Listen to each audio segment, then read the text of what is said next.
Welcome back to Divulgence, everybody. Today, I have my friend Andreas Xirtus joining me, as well as Giant. How are you guys doing, boys? Nice to see you. Good to be here with you guys. Awesome. Two of my favorite people.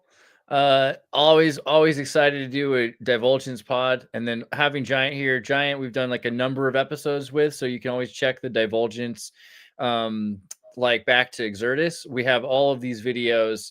We call them the Giant presentations, and so we've done a number of like kind of synchromystic free association conversations, and there's always more things that we're supposed to cover.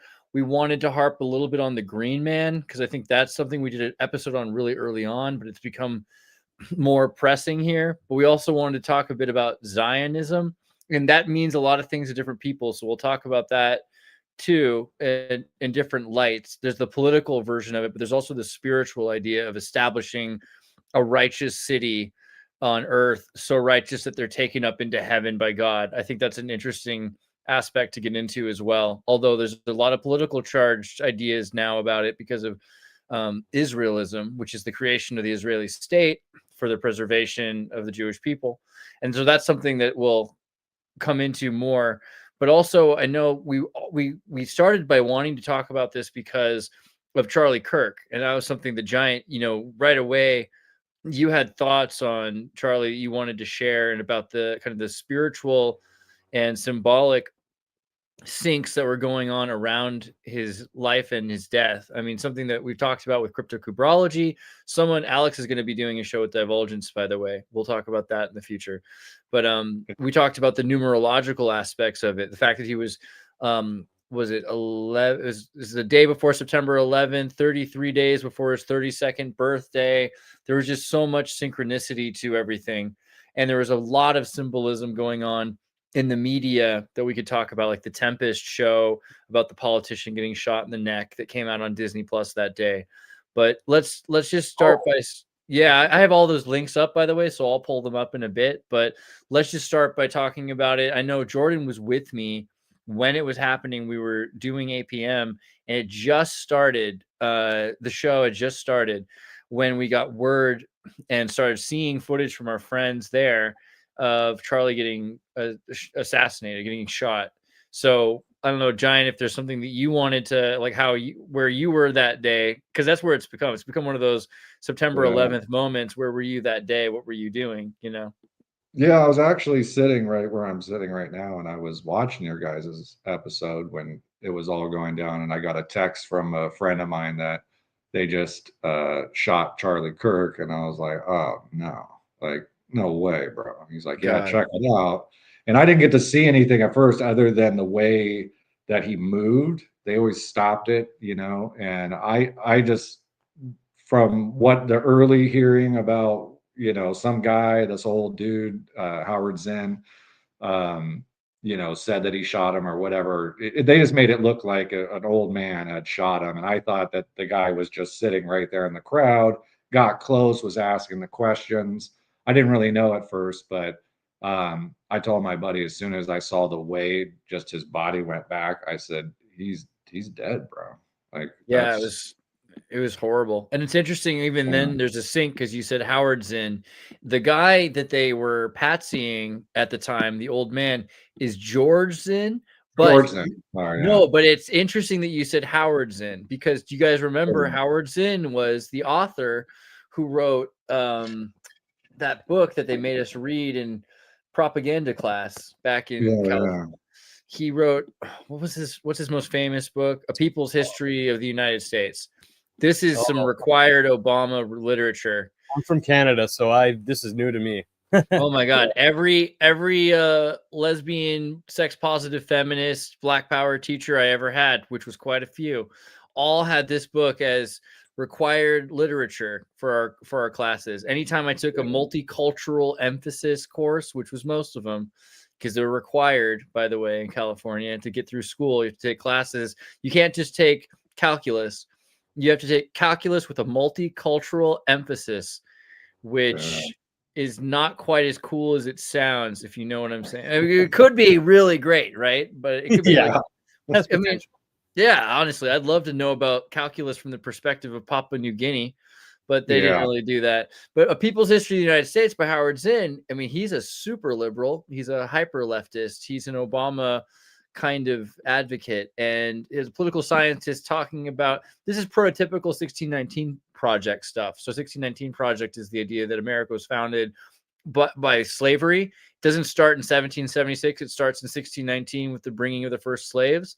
But People's History of the United States goes back further because it talks about Columbus's interaction with the Arawak Indians and how they lived in this sort of, he describes it romantically in this sort of utopian Smurf village, like this sort of collectivist, everyone's sleeping on top of each other to keep warm in these village huts that are fresh and replaced often. And it just has this sort of avatar kind of idea. Like, I think that Eurocentricity leads two directions. One, to thinking that Europeans are the first civilized people, or the worst one is thinking that other people are hyper civilized, far more civilized than white people are, right? You know, you can really do the same perversion. One, by thinking that you're the superior, you know, white, what's it called, white supremacist perspective, or the other way, which is to romanticize everyone else and to pretend that they have some sort of superhuman moral or value that a white person can't have.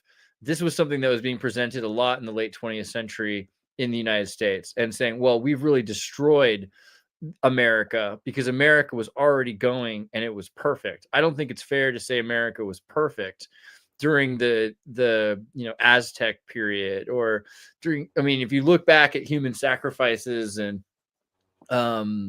infanticide and euthanasia and the conflicts and battles going on, it's impossible to pretend that there was some sort of peace that existed in the traditional world that we're projected. But that's essentially what Howard Zinn promoted. And it's interesting that that would be someone, this George Zinn character was presented, and we were supposed to believe this guy was this assassin, which was very quickly shifted when they started pointing out that people had, just like the Trump shooting, seen a rooftop shooter and that he had been warned about but hadn't been taken away. Yeah. I wonder if they're related. Do you think that there's any relation with them now that we're bringing this up? And then I would like to point out that, you know, Zinn's closely connected last name with Zion, right? Oh, He's damn. changed the N to the O, right? Yeah, no vowels in Hebrew. I get you.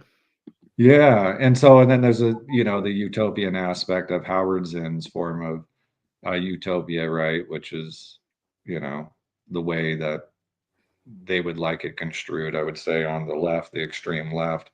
And they're not obviously taking in balance of, yeah, there's, I think humanity needs to get to a point where we have a little bit of a mix of the modern day progressive point where we've gotten, and mix that with more of a tribal family feel of people that, you know, kind of stayed in those things. But those are all areas that, you know, in its own side is kind of left stagnant. It's not moving on. It's not progressing. It's not going anywhere. It's Groundhog's Day. It's just redoing the same thing over and over again instead of getting somewhere. So they both have their positive and negatives. We need to find the balance point. I would say that's where the true utopia would be, if anywhere. That's where the Zion is at the mountaintop between those two valleys, you know. So kind of works its way into the whole conversation. Then I wanted to say also about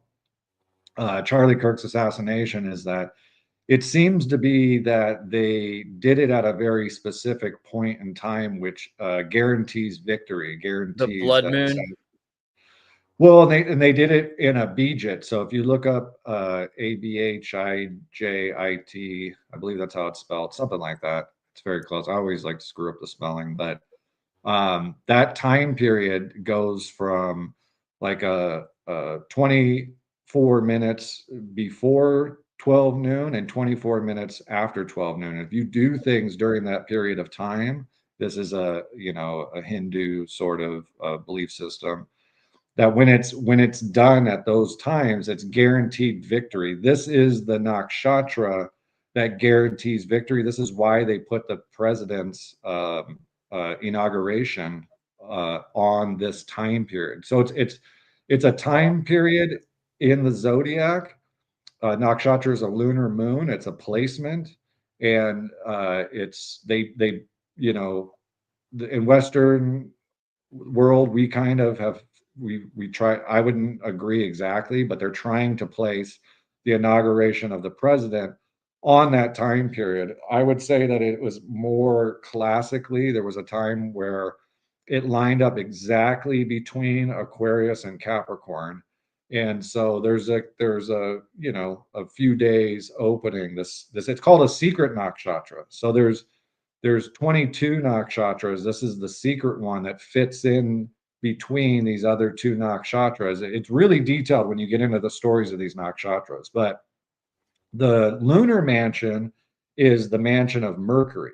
And Mercury is the one that's able to scale Jacob's ladder. There's all these things where this thing is very maneuverable time period, and it can become every god in every level of heaven or hell, right? So it can take all the gods of the Hindu pantheon and it can be them all at the same time, because it goes into the nakshatra of Shravana, which is Vishnu. So it's all of Vishnu's incarnations.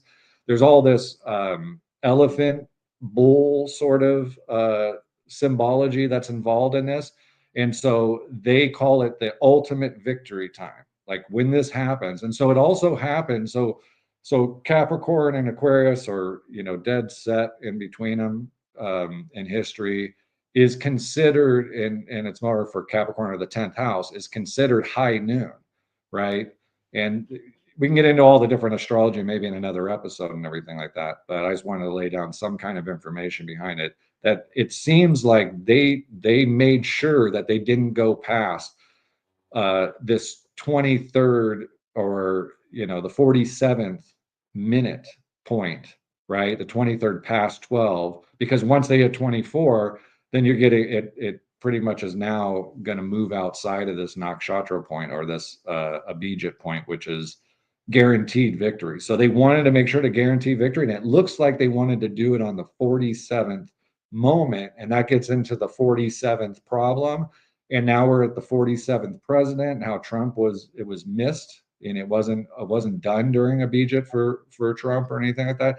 And he has things in his astrological chart that almost make it impossible for him to get assassinated. That everything that's used against him would always be flipped. It would always be, everything that happens bad to him is going to always be flipped into something good for him. That's just how his astrology is. There's lots of astrologers, they hate Trump, and they were pointing it out for years. They're just like, he's got a chart that's really weird that makes it impossible. All weapons used against him will be like doubled and used back against the people that use those weapons against him, So I don't think he was ever going to even have the possibility of being assassinated. So they probably didn't even really attempt it. They just wanted to do that, maybe, or a slight attempt, or who knows, did they make it all up? I mean, that's a question for everybody.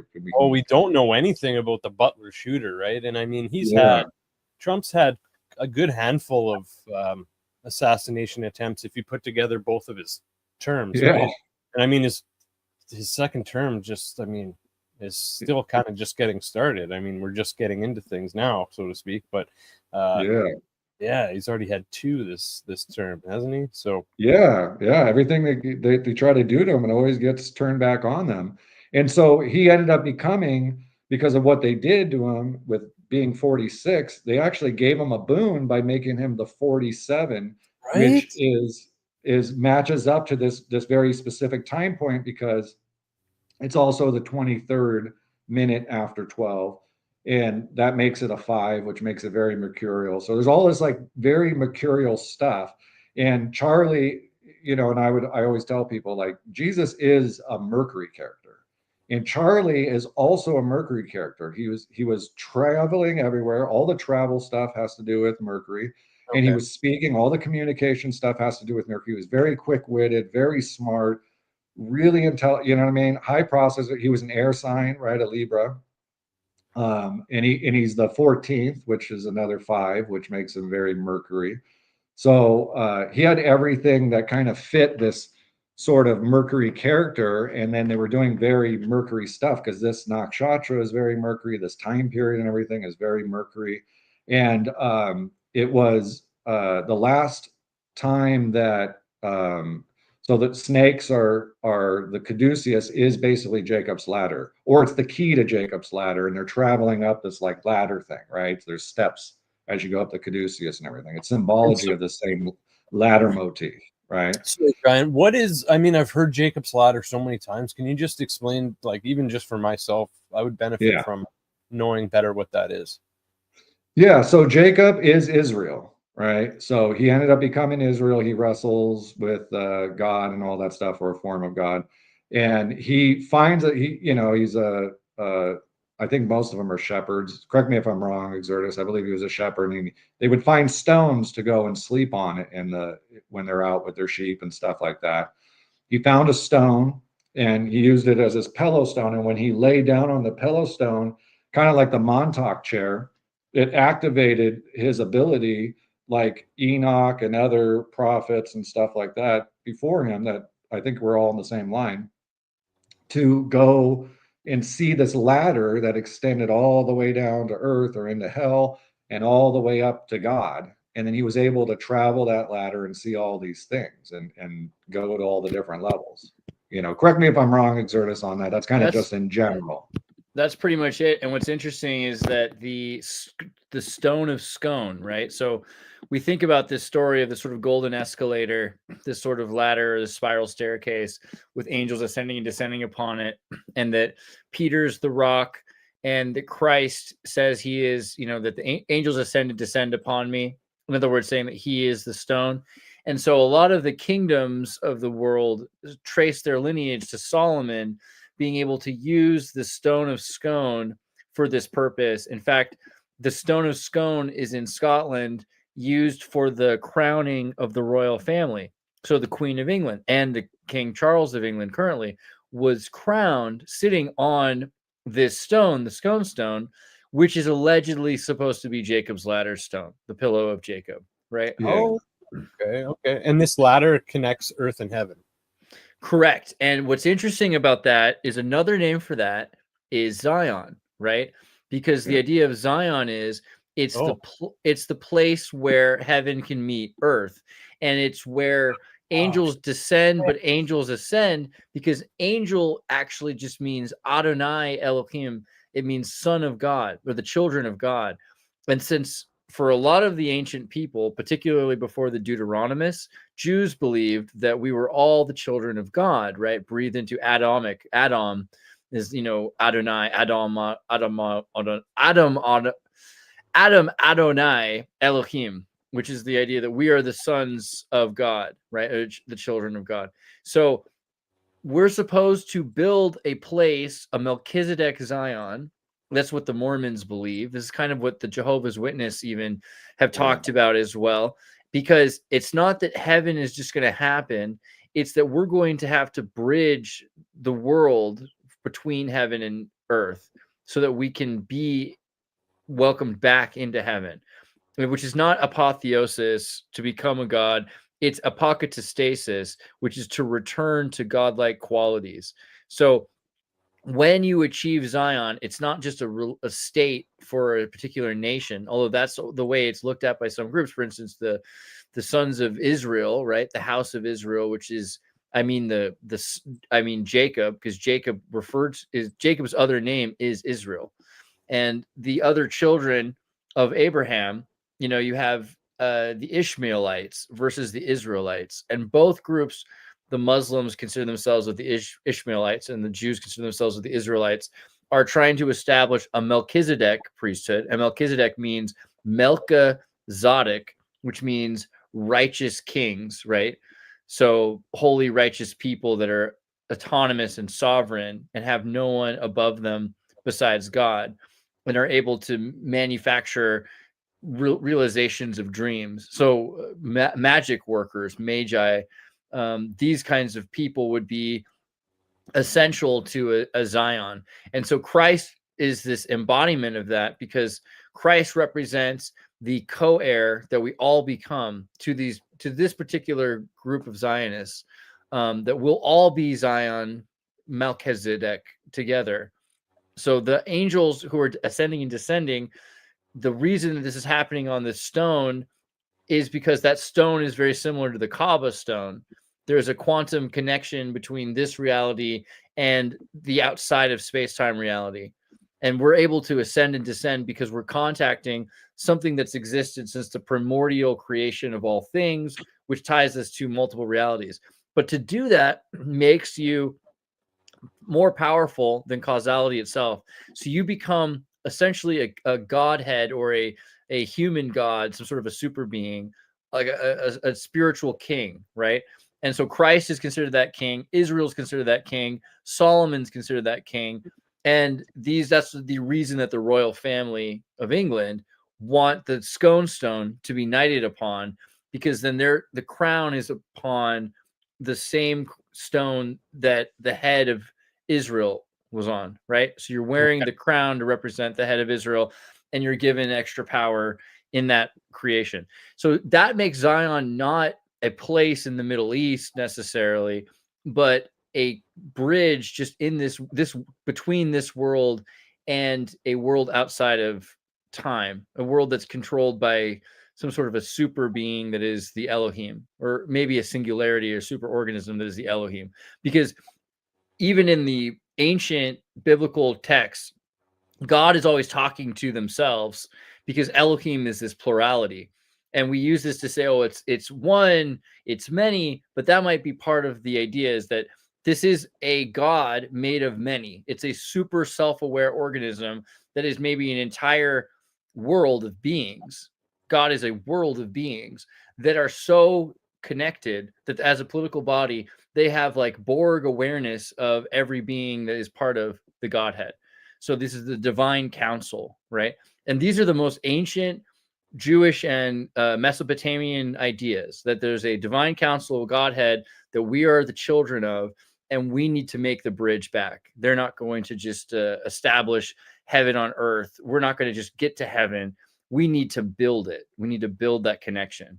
Yeah, and we're in like a quarantine, I would say, of sorts, and we're not really allowed access until we figure out all the details needed, not just the technological details of like how would it even be possible for that rock to work like that, be like a key to activate this ladder, right? So a lot of the, I would say, maybe secret Zionists involved in a technological field and Silicon Valley and stuff like that, they're trying to like mimic a Jacob's ladder with technology, get it to be like that, kind of like that key thing in what was it, He-Man, right? Remember he has like that musical little instrument thing, and if you press the right keys, kind of like the story of David too, if you play the right tones, tune, Kevin. Yeah.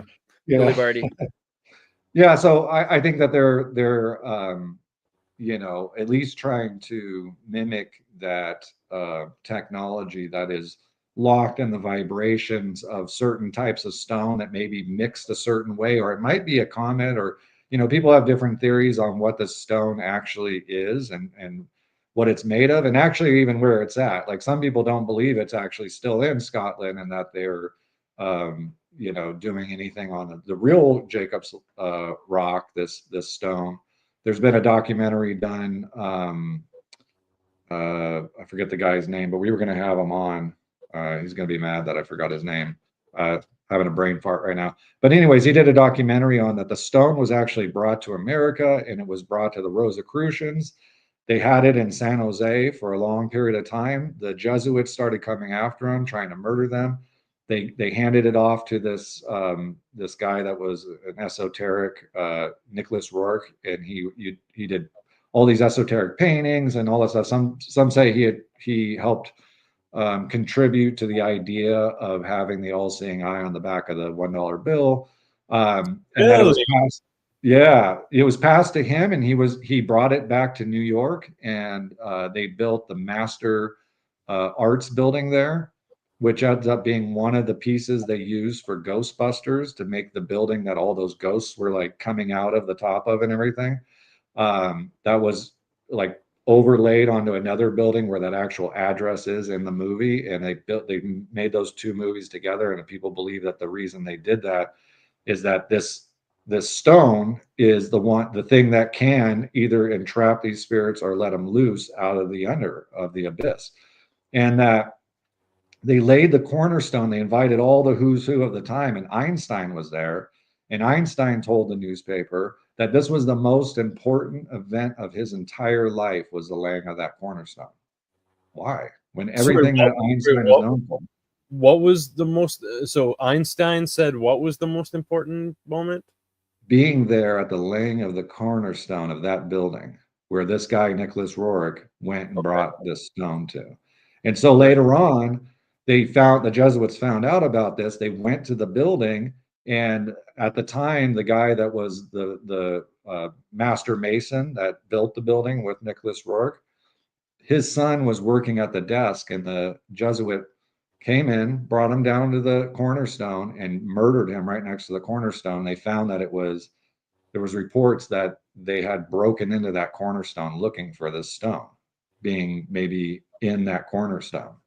And then the trail is lost from there.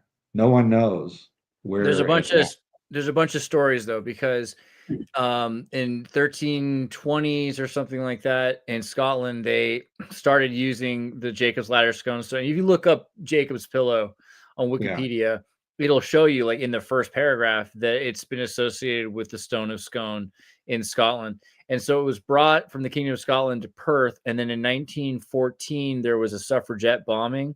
And in the 1970s, there was another, like someone tried to steal the stone. So in the 1914 suffragette bombing, these feminist women's social political union set up bombs in the castle because they wanted more women's rights. And so this led to the scone being moved. And some people think this is maybe when it was brought early on to the United States, although there's evidence it might have been actually already brought in the 19th century by like early Jesuit controlled Freemasons.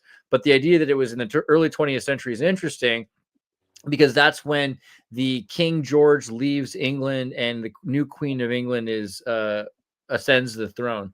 And the stone is allegedly returned in the 70s, but that it's possible this was a fake stone. All we know is that in the 70s, the stone was picked up, taken out into the parking lot, and dropped because they were caught. And then the stone, a piece of it, like a small chunk of it, broke off. And the whole ground outside of the castle is gravel. So the piece of the scone stone was lost in the gravel. So that's a major, people have been trying to figure out like where that exact piece is. And people go looking through all the gravel, trying to see if they can figure out the difference between one piece and the hundreds of thousands of other pieces of gravel, because this is a huge area. But the other story is if there's a multiple scone stones, because there are magical stones according to many religions. In fact, the Deuteronomists and the Sadducees would wear these rabbinical chest plates like Darth Vader that have a stone representing every tribe of Israel.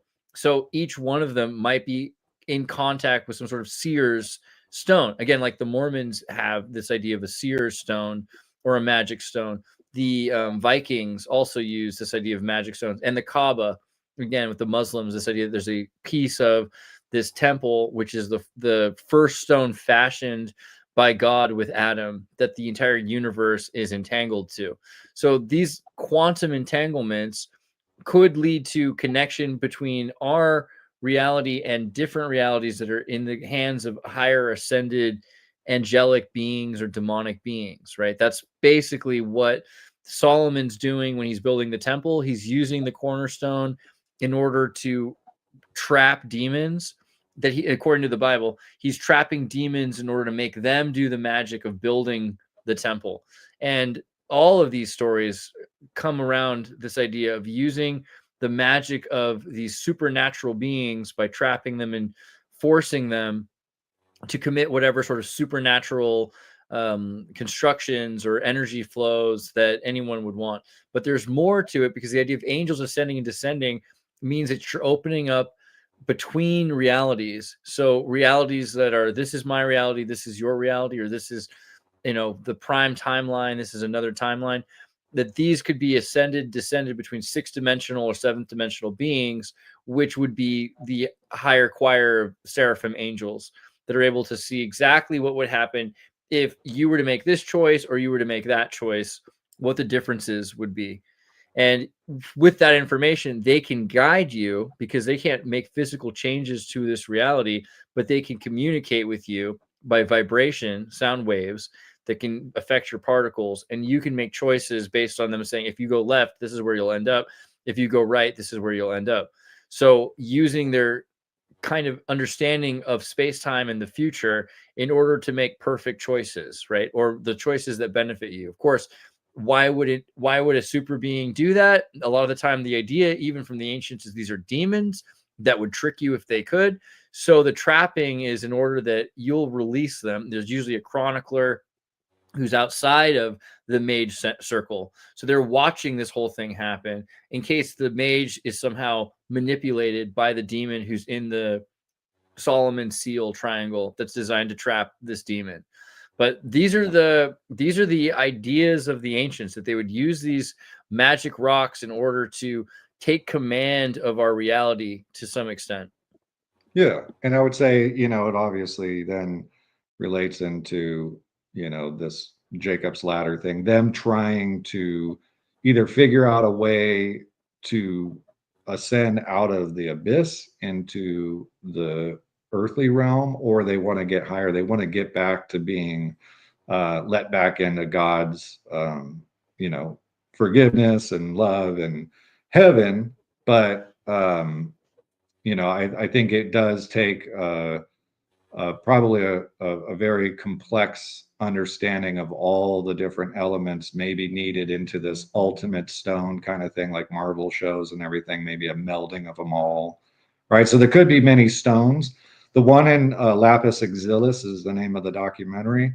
That was a stone that he believes was found, I believe, like in the 1600s in the United States, and then it was sent back to either England or France, and then it got pirated and then recaptured and then got sent back to the Rosicrucians, sent it back to America. So the group that found it were actually Canadian fur trappers called the Levanti, and they were coming down one of the river systems and stuff like that, doing their fur trapping, and they got into Colorado, and there was 2 pillars that they found, or it was at least in the Rockies. It might not have been Colorado, as far down but as Colorado. they came through Ontario for sure, right? And there's a whole thing on this because the British were saying that they were afraid of other nations getting it from the 17th century on into the Nazis, right? They were worried about the scone stone. There's like a great quote that I've got from the Office of Works talking about how they need to keep the stone in the North Americas and keep it in Canada. It says, I trust the Office of Works will not lend itself to this attempt by the Scotch to get a hold of the scone stone by a side wind. You cannot be so simple as to not know that this acquisitive nation has ever since the time of Edward I been attempting by fair means or foul to get possession of the stone. And during my time at Westminster, we have received warnings from the police that Scottish emissaries. Now, what Scottish rightly would be called emissaries, right? These are Scottish Rite Freemasons. Scottish emissaries were loose in London intending to steal the stone, and we had better lock up the confessor's chapel where it was normally kept. This is interesting from the perspective of what was happening with the Freemasons and the Rosicrucian Jesuits, because the Jesuits clearly ended up in a huge position of power after World War II. They made deals with the CIA. The Vatican had made deals with the Reich and then eventually with the CIA, and had completely manipulated for the power of the archdiocese to control most regions. The New York Archdiocese controlling major parts of the East Coast, the West Coast Archdiocese controlling major pieces of the West Coast, governors and senators underneath, like Freemasonic governors and senators underneath the Jesuit Rosicrucian control. So the Rosicrucians don't get looked at as interesting, as seriously as I think it'd be worth looking at for their influence on the world stage, because they always kind of come off as kind of insular and quiet, but nothing can be further from the truth when you really see how many important people, particularly now in technology in Silicon Valley, are Rosicrucians, right? Yeah, exactly. Yeah.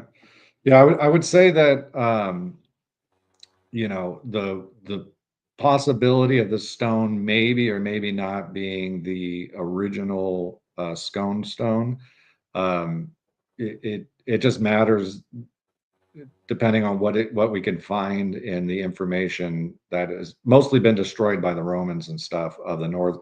But from the evidence that they were showing is that this was Vikings that had come over, you know, however many years in the 1300s or prior to that, and they had brought in this specific stone over, and so it seems to have the same kind of ability as Jacob's Pillow Stone, but like you were saying, there's probably, multiple of these stones. Once they figured out like what it looks like and maybe some of the geology behind it, they knew how to maybe possibly find others. And it's kind of like the dark crystal, chunks have been broken off of the main crystal, and maybe they're trying to gather them to bring it back together. That's all kind of up in the air. There's definitely a number. So there's like in 1950, there's the story that the scone stone was split in half. These are all things you can like check on Wiki. These are like open stories, and most of the pictures you'll see, they'll tell you these are replicas of the stone. They don't publicly display the stone in any way that you have access to. So it being moved around, and especially talking about like the 13th century on, I think it's the Walter of Guisborough or something like that is the one who writes about the monastery of Scone, saying that this is essentially ancient Jerusalem, which is really an interesting idea that these, at least these people, believe that Jerusalem was actually in Scotland, that Scotland was at some point this holy, yeah, right, yeah. And we're the new Atlantis, right? So I think they use those kind of as different ways of explaining where they think this spot is or where it moves. Like they're following geomancy, they're following very specific things that they see in geology, because geology kind of forms in a similar way as even humans and bodies and stuff on this earth do in clouds. Why is it that we see things in the clouds? Why do they take these certain forms? Because I believe the energy that they're in is causing them to form in those ways, right? The energy kind of dictates how the body of the thing looks. And so they knew that about all the different dynamics. That's, some of the insight that they had been cataloging for a long time. And so they're following geographical and all other kinds of signs, different birds and lightning strikes and all this stuff to kind of move this thing to where it needs to go. And I think they do have a backstory that they don't share with us, that they're looking for a very specific place. And I've said this, on Xirtus' show quite a few times. I think that they were always trying to find the Americas. They were looking for it for a very specific reason. They always kind of knew it was there. It was there. People that were doing maps and all kinds of stuff that were in the know knew about it way before they said that they knew about it. They kept a lot of those things secret. That's why we're finding all kinds of weird treasures that were left, that seem to date way farther back than the discovery of America and stuff like that, buried in, what was it, the money pit in Nova Scotia or whatever, right? Yeah, and you know the deal with Sir Francis Bacon's New Atlantis, right, Jordan? Have you read that, or do you know what we're talking about? A little bit. I haven't read it, but yeah. So just a real quick backup, and like we have a video. I have a video on it. You can watch Sir Francis Bacon's New Atlantis. He wrote a treaty for a book, and he hid it inside of another book that was just on herbology, which is really an interesting place to hide this, talking about in the Western world, like if you sail west, eventually you come to a turtle island, which is Canada. And this is written before that was common, and saying that on the lands there had already been Israelites who had arrived. And this is interesting because that's the Mormon story, but it's something that Sir Francis Bacon is writing about, that Israelites came to the Americas and they lived there in harmony. And a big part of the story is a King James Bible washes up on shore. I think this is a poetic metaphor he's using, but that they find the book, and very much like Tim Allen's Galaxy Quest, you know, that they model their society off the Star Trek show they watched. Right. This group of native indigenous Israelites modeled their lives off of this King James Bible. They're thinking this is the way to live, and they make a more perfect Christian society than any that's been achieved in Europe, right? Or Eurasia. So that's already the reason for so many Rosicrucians coming to the Americas, saying, okay, well, we have to build New Atlantis. And that's the title of it, New Atlantis, Nova Atlantis. So there's already work in Canada for this purpose. And if you follow from Ontario into Minnesota and the Michigan and the lakes, there's all of these areas where, for instance, in Alexandria in Minnesota, there's the Kensington Rune Stone, which is a giant kind of Rosetta Stone that's written in a Viking script, probably from the 13th century. And numbers of examples like this of groups of hermeneutic Gnostics that believed in some sort of a different Christianity than one that we're really familiar with today, that's far more esoteric and about interacting with angels, right? In order to build Zion, again, build Zion in the Western Hemisphere. And they point usually to Missouri and this area that's along the coast of the old Western Sea interior. I'll show you that if you haven't probably seen this a few times by now. This is a map that the scientists used to describe the way the world, the Western Hemisphere looked millions or maybe thousands, because we're not sure about ecological feedback loop, years ago. And that, very interestingly, California is an island. The west coast of the east coast of the California island is Utah, Salt Lake. And then the east coast, the eastern part of the United States, the Midwest, Missouri to Alabama into Florida of Appalachia. This is the other coast. So the coast goes right in between from Missouri to Utah. And this would be essentially where they believe the Rosicrucians and Mormons believed Adam and Eve came from, that Eden was actually in Missouri, or what is now modern Missouri, and that they scaled down south into Florida and then made boats leaving during Noah's period out, right? So leaving from here and then following the natural currents. And we can today look at natural currents and see that this current pulls you directly into North Africa, into the Mediterranean, right into the coast of Israel or of Palestine. Yeah, exactly. Yeah, and then they as they were leaving these rune stones, as the Vikings moved their way west, as they were leaving these different rune stones, a lot of them with like Sinclair stuff, that's, you know, Rosalind Chapel and all that stuff. They had an actual picture of what historians would say was a King Sinclair, right? One of the Henry Sinclair or something like that, carved onto this rock. And as you follow each one of these things that they found, and, you know, they even found that stone, Kensington stone and all that stuff, it all was, they were using the Great Lakes and then river systems and stuff like that. And they kept on moving west, and then they started to dive down, and then they went into Colorado or the Upper Rockies or something like that. And, you know, from the stories that people put together is that they couldn't, at the time, get over the Rockies. So they left the stone there, and they were going to come back for it once they could get more, you know, troops, more people to help or whatever, and plan out getting over the Rockies and getting all the way into California. Their aim seemed to be California. And, you know, this can kind of, I guess, get us to start to shift into what the Zionist connection with Hollywood and all that stuff is. We've touched on some of the, you know, people involved as far as, you know, their need to, you know, keep things secret, but travel and move some of this, you know, these artifacts and stuff that they hold sacred into the Americas. And, you know, there was different elements of what they thought. If you look at some of the characters involved, like in, you know, Sir Francis Bacon and his connection with John Dee and Queen Elizabeth, and why they created MI5, MI6, MI7, right?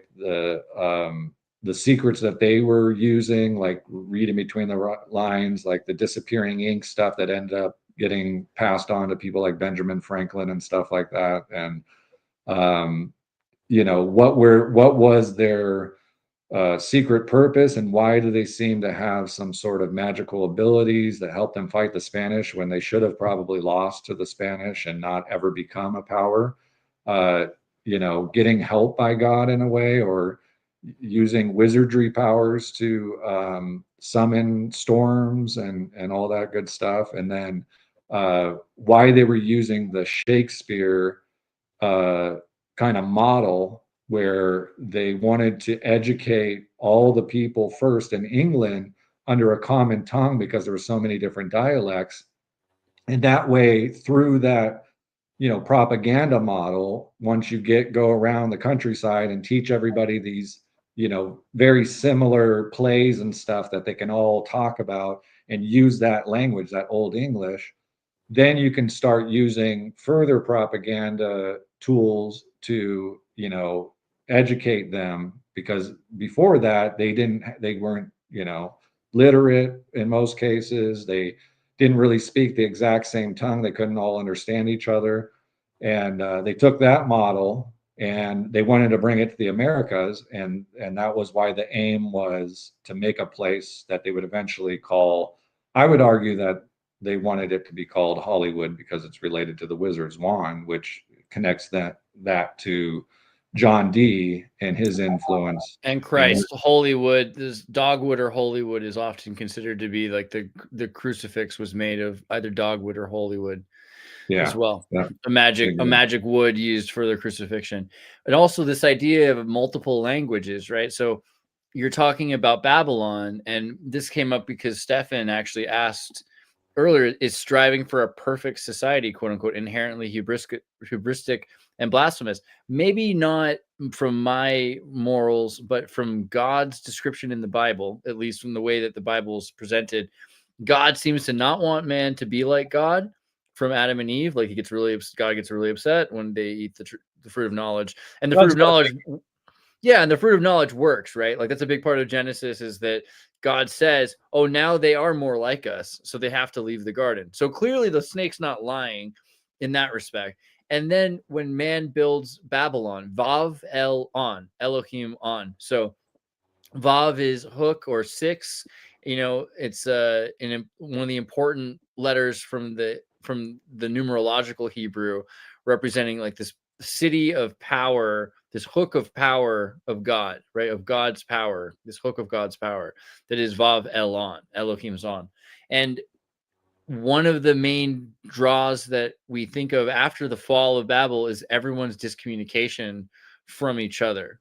And the first thing that we can do to solve that is to create a language that everyone can speak, that's universalizing. And English, in a lot of ways, takes from the rules from not just Phoenician, but at least according to John Dee, from Enochian and Adamic angelic language. English is Anglish.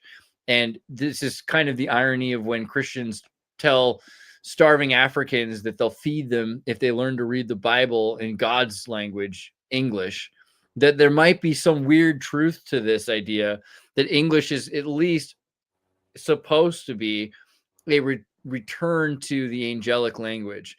This is what John Dee thought he was doing by channeling these angels, is learning their communication so he could reform English into the angels' language and presenting that in Shakespearean plays so that these people could be imprinted to learn this new language. And people from all over the world were brought to the Americas and taught to speak this language. Yeah, and then Californication, right? And Californication, yeah. It's Californication. And so I think that they knew this ahead of time. And yeah, I agree that it was an English that was an angel form, that he was interacting with these spirits, and he was told how to unfold this, right? And I would guess the issue I have with it being blasphemous or anything like that is I would say that this is going to what we're going to explain a little bit more about the differences of what Zionists and the different amount of Zionists, that some of them that have been in the control seat, the ones that I would call the negative Zionists, and they're actually anti-Zionist, I would say, because they don't want this paradise to be, are the ones that put in the propaganda in the first place. And right, that tell you that you're nothing like God, that you're not supposed to be. Know Me Be here says Adam and Eve became nothing like God. They both died. Let's debunk both of those points just really quickly. So first off, Genesis Skull and Bones 3:22. Then the Lord God said, behold, the man has become like one of us, knowing good and evil. And now lest he reach out his hand and take also from the tree of life and eat and live forever. Okay, so what's it saying? It's saying very clearly that God is acknowledging that man has become like God, more like us, has become like one of us, right? Like one of the gods. And Adam and Eve were immortal. All they had to do was eat from the tree of life. So being forbade from the tree of life is the only reason that people are dying. The mortality is actually, immortality is the natural state. It's without the tree of life, a new reality to be mortal and to have death as an inevitability. So death is not the nature of things, not in the spiritual sense. Death is a new experience that we are having because we became too much like God. And there's a lot of reasons why people speculate, right? Did God not want us to escape some sort of a Gnostic slavery or prison state, or is this some sort of quarantine, like you were saying, or is this because there's multiple gods and not all of them are good, right? This is something that the Bible also says, that there are many gods and not to have them before me, that I am the only God you're supposed to have, because you have to be careful about these other gods, not because they don't exist. That there are the Marcion Christians believes very clearly that there was an evil, angry, jealous God, which is the biblically explained God, and then this new loving kind of reflective God that has occurred sort of out of the Yaldabaoth Gnostic beliefs into the divine Sophia, right? And I would agree with Giant that this is something that's very much perverted by modern religion. It's hidden. We're told you're nothing like God. You should have no connection to God. You shouldn't try to be like Christ. You should just murder him and use him for your immortality, and everything's going to be fine. Also, Father, Son, Holy Spirit. Let's just skip Mother. Father, Son, Mother, Holy Spirit. We're not allowed to. We just have to call. Why is this Holy Spirit a contraction? What's happening with this? Yeah, dude. Like, we know there's a feminine aspect to this. They're just pretending that it's three. We know it's not, it's obvious. And there's other things that have been changed as well. Not just the Lilith aspect, but it's important to think about that in the beginning, man was made in God's image. Naturally, that's not how things occur. I'm not saying that magic and miracles have to follow the trends of nature, but it seems pragmatic that if the universe, Occam's razor, is this system that God has created, that the laws of miracles will still follow the laws of nature. So the laws of nature, chicken or egg, it's pretty clear, right? Like the egg, like the chicken didn't come first, the egg did, because even before chickens, there were eggs. Eggs are the primordial nature of things. So we have this egg that is the world that things are coming from inside of the yolk of, and you have the femininity that out of the mother comes the man.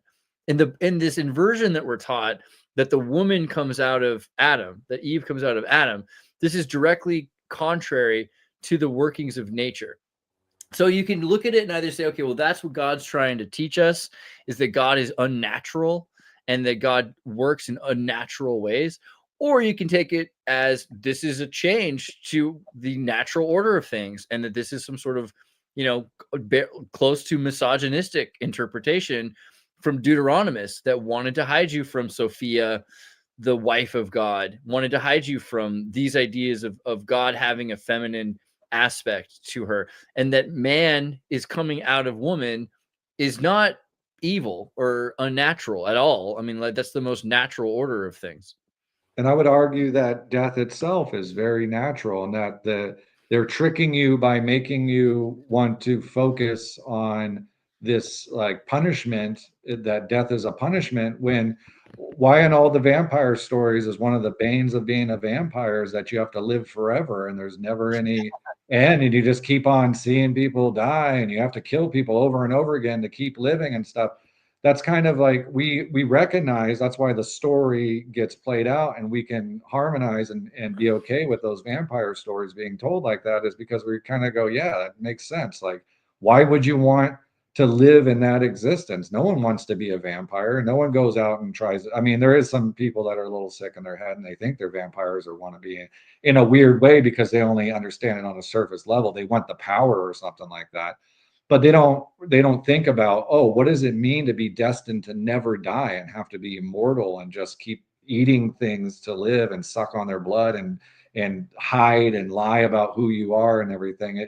It may be fun for a few hundred years, but I mean, after that, it would probably get a little bit boring once you've seen every place, done everything, and I don't know, maybe 1,000. I mean, people would argue about how long it'd be comfortable. But this is like the thing I just talked about this a minute ago or earlier today on the last show I was doing with the Transhumanist Association, because there's a difference between paradise and nirvana. Because paradise might be a place where you can achieve all of your dreams and goals, and that could last for 1,000 or a billion, maybe billions of years of you on vacation having a good time. But at a certain point, you're going to run out of steam. If that's all you're doing is experiencing everything in the capacity of your body, even if it's an immortal body that can fly, at a certain point, being a person is less than being the breath of life in other things. And so there's this idea of becoming more than a person. You become first a person, you live a well life, you end up becoming an ascended person, which is this super person, a superman, a super being. And that's a god to a lot of lower, religious groups that will refer to gods as these kind of superheroes. But then there's something more, and that's basically being the life in a world, all of the breath of all living things to be flowing through all of them. And I think that's the next stage that comes after being an individual. So you go from the paradise, which is a synthetic realization of your dreams, to a nirvana where you are in everything moved to the furthest percentage of achievement that is possible, and allowing for new things to happen, and you're cultivating and allowing those lives to happen. And maybe then you're also tied. This is the other thing. A lot of these religious beliefs, these Gnostic beliefs, are about soul bonding. So you and another person, you and your loved one, become one super world, that all things in that world and all lives in that world are your breath in those beings. That is a merger between two souls, right? That is essentially the Gnostic tradition of escaping this realm. There's a lot of different Gnostic beliefs. That's certainly one of the points of when people talk about Mormons saying they say, oh, Mormons get their own planets. That's really what they're getting at, is that you become the breath of life in other things. And it's something that's beyond the individual's perspective. Yeah, absolutely. And I think that, to get to the next step in being a human and being here in this existence, if there is, anything beyond it, is like we have to learn how to harmonize and even get somewhere a semblance close to balancing things here and coming in harmony with the opposition in this world. And, one of those things is whatever this entity is, or the thing that controls power or is good at dominating and stuff like that, is it needs to be put in a position where it can't just do whatever it wants and just gain that power however it wants. So that's a huge step that we haven't even taken, that we haven't conquered, on how to get power to not have no breaks. You know what I mean? So if we can't even do that, none of these people that think that they're going to escape this place or do all this, you're not. Why would you give yourself, if you are the God or whatever, or why would God give you the ability to go to any next step if you can't even do the work that is needed on this earth to make this place better? Like, God didn't just give us this place just to go, here's some fucking shit. If you learn how to eat it really good, I'm going to let you, move on to this next place. I'm going to put you in heaven afterwards for eating a bunch of shit. I think the same control, power, structure, these dominance creatures, however you want to label them, they're lying to us about how it is that we can even get to the next step. They're supposed to be lying to us. That's their job. And they're laughing in our face that we're not stopping them from doing these power moves. And we can. I mean, we can get into that discussion. I've already thought it out to the T. It's totally possible to stop allowing them to pull these power moves. But they're doing it all the time, and they're putting it in our face. And I would say Charlie Kirk is another example of that. JFK was an example of that. Jesus was a huge example of that. I believe he was saying, this is why he said, "Oh, Father, why have you forsaken me?" and all that stuff. That was a song. It was very known back then that song was kind of a play or a joke on people that had bad outcomes in their life and all that stuff, and that they would wail about, why are you so hard on me, God, and all this stuff. But it was kind of well known that people that did that were just not understanding of the true dynamics of this world. And they thought that if they just prayed or they wailed to God, that's how they got somewhere. That if they did something, that they said, "Oh, Jesus is my savior," or I did this, and this right, that's the way that they're going to get to heaven, or they're going to get freed up from having to deal with pain here on this world. You know what I mean? And I think Jesus was putting it in their face, like, look, you guys, you can't even stand up for me. Like, you guys are my closest disciple. One of you fucking sold me out, and the other one's denying me in the crowd. You know what I mean? And he's telling them, like, you're going to sit here and watch me go through all this torture and get beat and then put up on the cross, and not a single one of you are going to stand up for me. So, oh God, why have you forsaken me? And I don't care if people say that that's blasphemous or this or that or all this stuff, but there's no proof in what, the traditional, Christian or, religions that come out of this Judeo-Christian kind of concept, that they aren't really extremely tainted and giving you a lot of false information on how to go about really creating what it is. Because the gospel, the good word that Jesus was expounding, is said that when it is on earth like it is in heaven, he's saying that heaven will come to earth. That's the whole point of this. And they would ask, when, Jesus, when will heaven come to earth? They kept on asking him. And he was just like, could be right now, right? It's here at all times. Like, it's just doing it.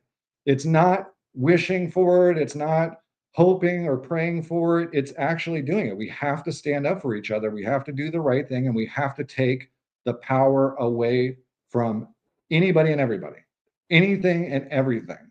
You can't give any one thing the power, because as soon as you do that, the most ruthless thing is going to take it, no matter what. You're letting the mafia have power. They're going to go and clip everybody up until you're going to be the next one, right? Same thing like with the Nazis. Like, how is it that you let it happen, right? And it's because you allow things to take over.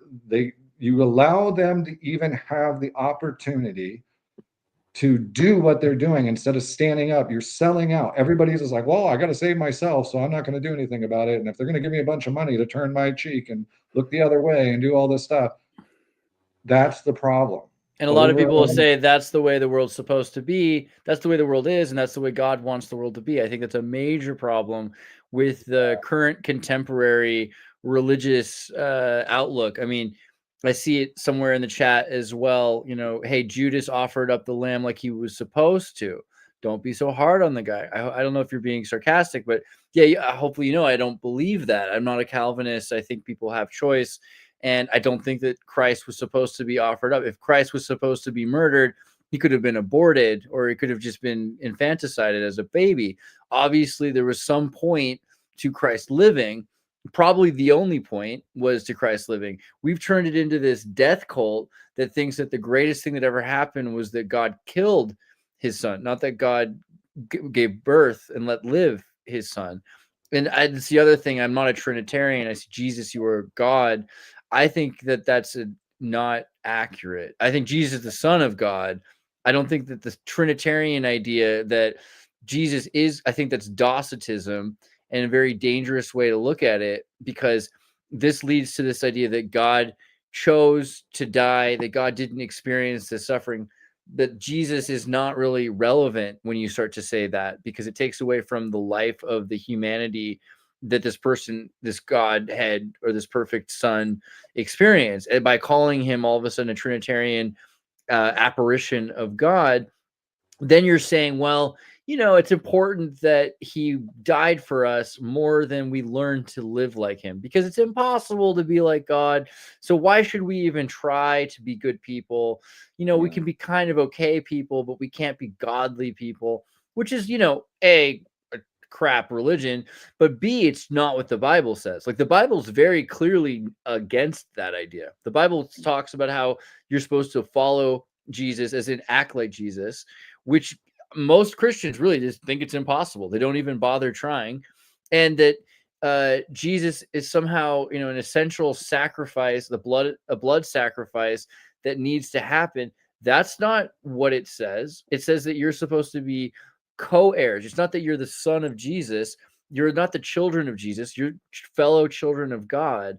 A lot of people get weird when you say the idea, you know, that someone keeps complaining about Mormonism. They're like, oh, Mormons think that Lucifer is the brother of Jesus, which isn't true. There's no scriptural evidence anywhere for this idea, except to say that all life are the children of God. So Jesus and you and I, we're all brothers and sisters of Christ, which is what the Bible says. Like Romans 8:17 says, we're co-heirs with Christ, which is very different than saying you're the property of Christ, you're the servants of Christ, etc. It's that you're on a horizontal plateau with Christ, and you're supposed to be charging forward with Christ, doing the same things Christ is doing.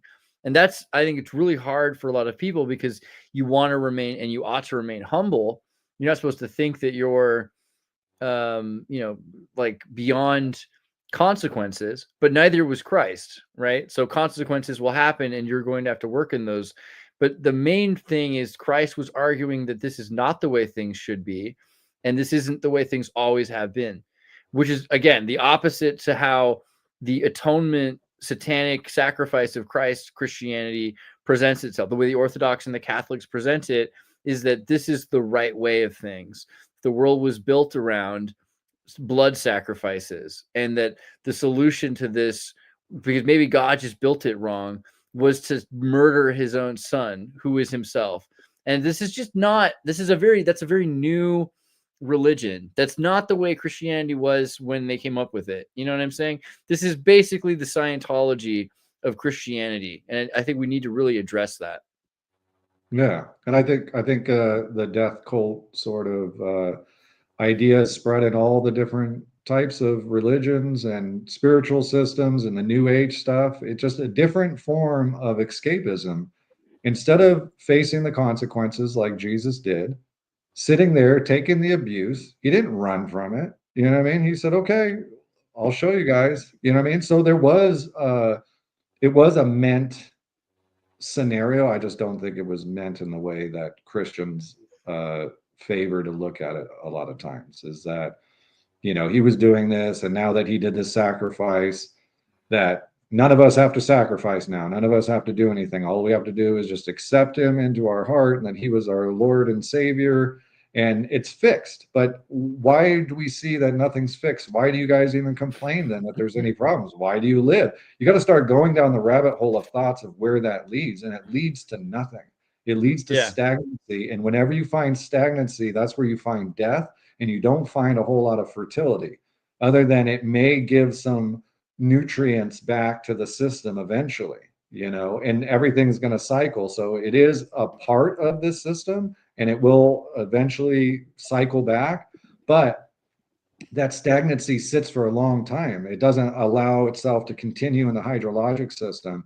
It doesn't carry that memory that's in that water anywhere else. It sticks it there and lets it sit in a fucking hell. That's what it's doing. That's what hell is these lower areas on earth and these bogs and stuff like that where things stay stagnant and they don't get their memory access. That doesn't get closure. It stays in some place in a prison. And so you guys are actually, whoever thinks like this, and I don't mean to say you guys, like the audience is a part of that, but you know, the message to humanity needs to be that you need to look at cycles and how things maneuver in this world and stuff, and you'll kind of get it on a deeper level that you can't have these mindsets. These mindsets are really just getting you exactly the opposite of what you want.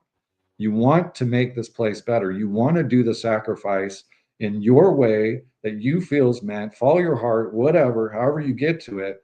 We are going to sacrifice no matter what. You're going to die no matter what. Might as well make something of it while you're here. And that's what Jesus was showing you. It's like, I'm going to do what I need to do to bring the message that I feel I need to bring. And, you know, some people on one side will argue that he's not connected to God, God doesn't exist and all that stuff and whatever. And then there are people be on the other side that it has to be God's son and only son that ever existed. And this was a very specific thing. And, you know, it never needs to be done again. And nothing needs to be done from here on out other than just say that you love him and that you accept his sacrifice. And now you're going to go to heaven. Either one of these attitudes aren't going to get you anywhere. And that's kind of, I think, the difference there between Babylon and Zion, because again, Babylon or Vav Elon, the gates of God, is very similar in concept to Zion. Like Zion's supposed to be this way that you can reach this ladder into heaven. It's a ladder. It's a South Park ladder to heaven kind of experience, and you're separated from Babylon's literally not allowed to do that for whatever reason. People have not achieved perfection enough to have entrance to the gates of heaven. And that's something that everyone kind of uses in their cartoonish look at the afterlife, that there's a pearly gate to heaven and you'll be judged like Egyptian style. You'll be judged to see whether or not your deeds were good enough. Even the Christians who believe that really anyone gets in because they just have this fast pass ticket, there's this idea of being judged for your deeds that's somehow usurped by this card. But it's really about that, being good enough to be in a part of the Godhead. Because if you're the sons of God, children of God, then you have a right to the heir of the throne or one of the thrones of the divine council. So to reach that, you have to earn it and not be something that would endanger the divine counsel of the Godhead or reality in and of itself, because a God can do great damage, right? That's a major reason why these powers are supposed to be carefully divvied out.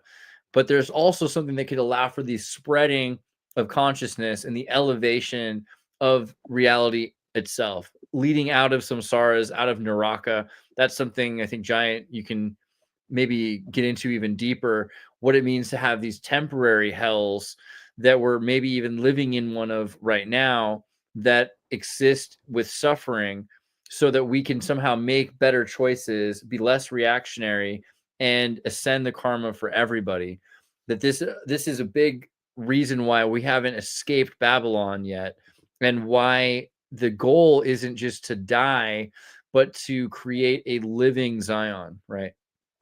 Yeah, I would say that there is obviously many ways to be ensnared. You get entrapped in all kinds of things. You go down certain routes and it's a dead end, or it's a court, or you got to circle around and go back, and it's not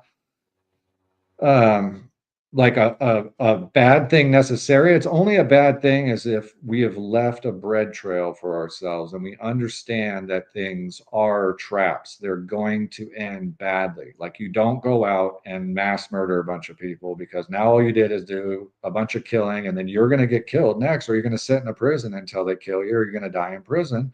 and probably get raped or whatever. You know what I mean? Obviously, that's an extreme version, but there's many signs that we have traveled, other humans have traveled and found that it ends up in a dead end, that it's not the route. And then there's signposts, and they're very mercurial and stuff like that, of all those travels. And so we just need to pay attention and really make sure that we're focusing on understanding as much as we can why we have the opportunity in this world, hear each other out, you know, listen for the calls, look for the signs, and, you know, try to find new routes or go down the obvious safe routes until we get down so far that it needs new routes to be dug out, right?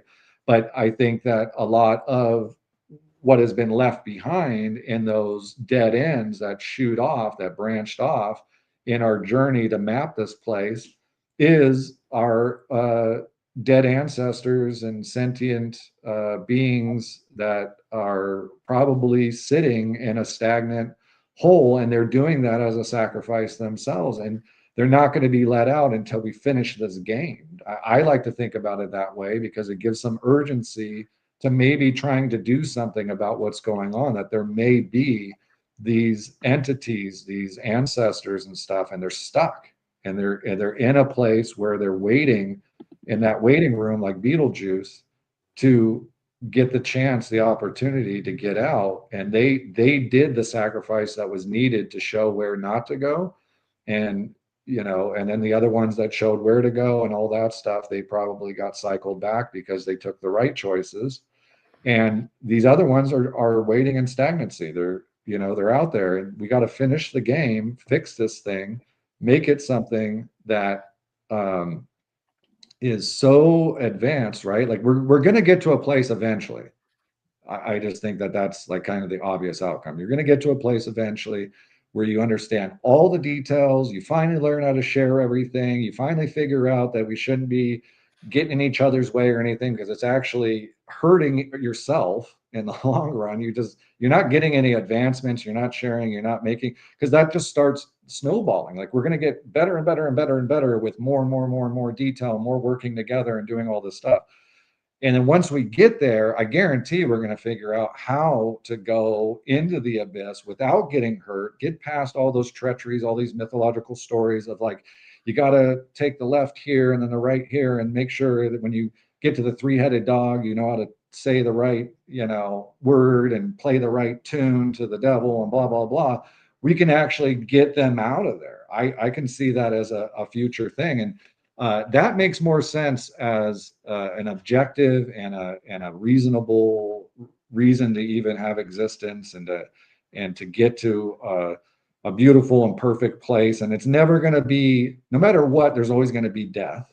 It's just that we're going to realize at that point, and we're all going to accept it, and we're going to probably even know how to navigate the underworld and spiritual world and all that stuff, that we just go into the spiritual world. But now we don't have to sit in some place of suffering, and we'll sit in a place that's, you know, just kind of neutral and beautiful or whatever, and then we can come back if we want. You know what I mean? Like it gives you more options when you get more options on the table, but it's never going to happen out of a selfish point of view, self-serving, non-sacrificing sort of thing. We have to learn, you know, kind of what it really means to build the paradise or the Zion. And then, you know, just to kind of show some historical stuff of like painters and stuff that knew this. I believe the painting is called In et Arcadia. I don't, can either one of you bring up that painting? And then I think there's a couple of them, but I think it says from my memory on there. That's in Arcadia Ego? Yes, there you go. That even in Arcadia is another word for the paradise, the utopia, right? That even in this utopia, there is death, right? So don't think that you're going to live forever. Yeah, and that's why they show the skull and all this stuff, and these artists. These were very esoteric and occult, secret society people involved in a lot of these really beautiful art, and they were trained. You know, I'm sure you can go into all the details. You probably know more than I do, Andreas, on how well these guys were trained in the symbology and even in the techniques to paint these things and why they knew these stories. But they are also carrying on this story of, we are trying to get to this utopia. And I believe this is Jacob, right? And his family. This is Israel. So it's another Zion connection, you know. And their altar. It's also interesting that the word Cajun comes from Arcadian, because the Arcadians were the French colonialists, and they went to Atlantis or to where Adam and Eve were living, right? That's the idea of the Cajun lands, right? Where the fountain of youth is, Ponce de Leon was looking for as well in the Arcadian zones. Another thing is water, right? So when you think about Babylon, Babylon's happening shortly after, well, few centuries, but still in the lifetime of Noah. Noah has ended up, after the flood, finding this area, which is where Mesopotamian Babylon is built, after probably leaving the Western Hemisphere. And when they arrive, it might be Mount Ararat, it might be somewhere from Turkey to Greece somewhere. There's different thoughts on where Babylon could have been, even where old Jerusalem in Istanbul was, which is interesting. That originally there was murder and sacrifice and blood and sin, and this led to a flood. And the flood was used instead of animal sacrifices, because no amount of animal sacrifices would be enough to pay for the sins of man or of all of the world. So a flood took place, and then innocent, pious Noah's family survived this flood. And what's the first thing that they do, which they ought not have done, is they perform a sacrifice. But a sacrifice, there was no reason. There's no atonement ritual. This is something the Levi tribe really demand, because it's the Deuteronomists and the Sadducees, and they make their money off of performing sacrifices for the kingdom of Judea. But it's something that's imposed later in the Old Testament, something that's added maybe 200 years before Christ, that the Deuteronomists from the 600s to post-Babylonian Talmud period are forcing sacrifices. And because of the sacrifices that take place after everything has been atoned for, it puts things back into a lack of balance and imbalance, because everything was balanced by the flood. So there was no more need for sacrifices. But since they performed one, that called for more sacrifices to be performed to make up for the fact that they committed the first sacrifices, which is like a Federal Reserve inflation thing of blood atonement. You know, it just keeps getting worse and worse. But I also wanted to make a joke earlier, because Elliot James brought up Jesus having woolly hair, right? And I don't know, I just made up this joke just now, so I'm not sure if it's that funny, but why did Jesus have woolly hair? Because John the Baptist didn't have any head and shoulders. All right, I just don't know. I'll work on that one. It just came up. It just came to me. But I think that that's kind of. I think that there's something to this idea of sacrifice being wrong. John the Baptist was really all about baptism. Baptism was the solution. It's an emulation of the flood, and it's a way of returning things back to a sinless, pure state without murdering a chicken or killing a goat or performing this Azazel ritual. So the idea that Christ's murder is somehow the end of sacrifices doesn't work, because that already happened with the flood. It's actually the return to the sacrificial state, saying that we sacrificed God in order to continue sacrifices.